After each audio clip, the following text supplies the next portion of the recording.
Hey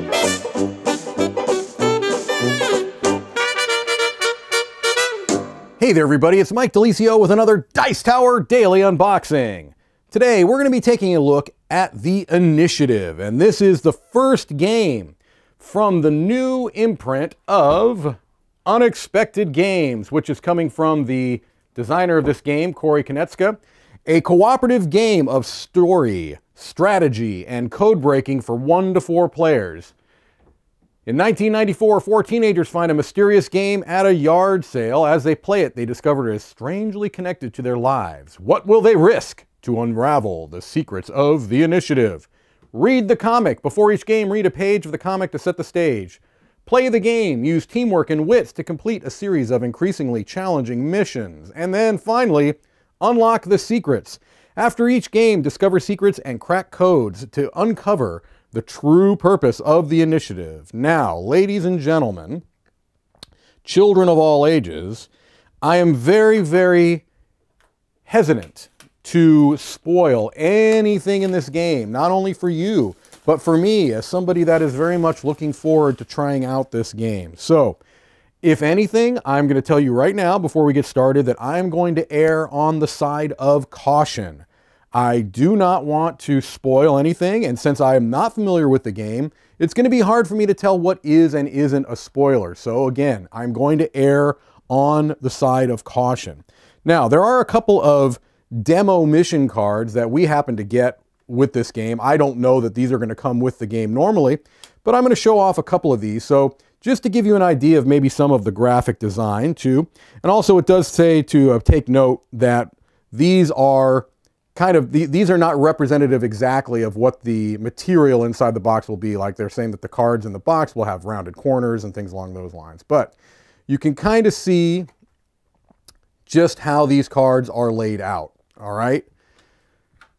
And again, I'm going to be probably overly cautious. All right, so it says start here. Read pages 2 through 5 only. All right, well, that gives me a little bit of a guideline here. All right, so we've got a little kind of comic book thing here. It's got an introduction. It tells you how to assemble the mission console, all right, which I will not do. But it says, before your first game, assemble the plastic mission console by snapping the 20 windows into place. Press each window into the console until you feel the hook snap into place. All right, so it said 2 through 5. So then we've got our component list of the things that we can start with. All right, the rule sheet, the standees, the feature tokens, clue tokens, resource cards, secret cards, our mission console, 41 mission cards, 4 character cards. All right, so I'm going to spend a little bit of time on here because really I'm not going past this in the rule book. It says this game consists of a series of missions linked together by a comic book. Together, they tell a complete story known as the campaign. The campaign is broken into a number of chapters, and each takes 30 to 60 minutes to complete. Each chapter begins by reading a page of the comic book found in this guidebook. When reading the comic, fold it open so that only the specified page can be seen. Hold it up so all players can see the page while you read it aloud. Read it in its entirety unless instructed to do otherwise, and it shows you how you might do that. All right. All gameplay instructions in the comic books are in a red box like this one. When you read each one of them, resolve it immediately. These will often tell you to play a specific mission.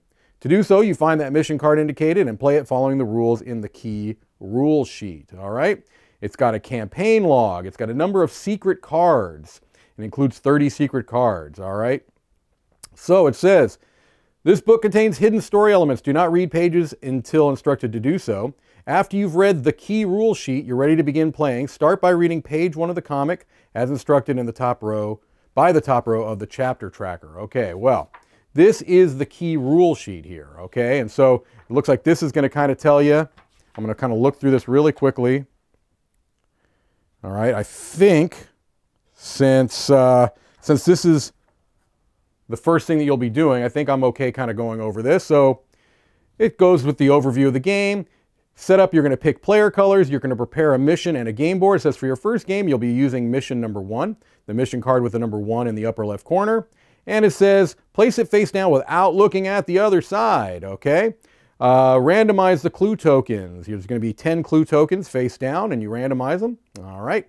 And then you place the clues, the features, and the standees. You prepare the mission console. You set up the action cards. You shuffle the resource deck and draw. It says keep the secret cards in the game box along with the rest of the mission cards. All right, so after setup, the first player volunteers to start the game will take the first turn. It says if you have low value cards in your hand, it's usually a good idea for you to go first. It says you're going to perform 1 or 2 actions and then refill your card to 4 cards. Refill your hand, excuse me, to 4 cards by drawing them from your deck. All right. So performing actions says to win, you're going to need to move around the game board and collect clue tokens. Once you've collected enough, you can try to solve the mission and win the game. All right. So it says to perform an action, play a resource card from your hand face up onto one of the 4 action cards, then resolve that action card's ability. You must normally perform at least 1 action on your turn, even if the ability will have no effect. All right, so it looks like some of the things you can do. You can move, you can reveal clues, you can collect clues. Some of them are traps, unfortunately, and you can hopefully win the game. All right, you can lose the game if you take too long to start the mission by running out of cards. And then it goes into a turn example. It looks like you've got action cards here that you're playing your cards onto. All right, well, again, I'm going to be very, very cautious here. I'm only going to just show a little bit. You can kind of get a sense for the tokens here, the standees. I am not going to show more. We've got clue tokens here, and then we've got, looks like a place where you're going to place the clue tokens out. We've got our construct here. That's going to be our mission control that you would put together. I will not do that on camera. And then we've got a number of cards. Again, I do not want to show you the cards, but I will show you the front of this first mission card. So you can kind of see what it looks like, all right? So that's the first mission that you're going to be taking on in the initiative. And then there you can see there's a whole large number of them, okay? We've got other cards. Let's see here. So this is a discard pile. You can see it's got an old calculator watch. That's nice. And then we've got a bunch of the secret cards that I will absolutely not show. All right, so this is a difficult unboxing because normally I go through and show you all the components, but the nature of this game is such that I think it's very important that I don't show you all of the components. But hopefully you got enough of an idea of what the game looks like and what it might be about and whether it appeals to you. That is The Initiative. Thank you for watching another Dice Tower Daily Unboxing.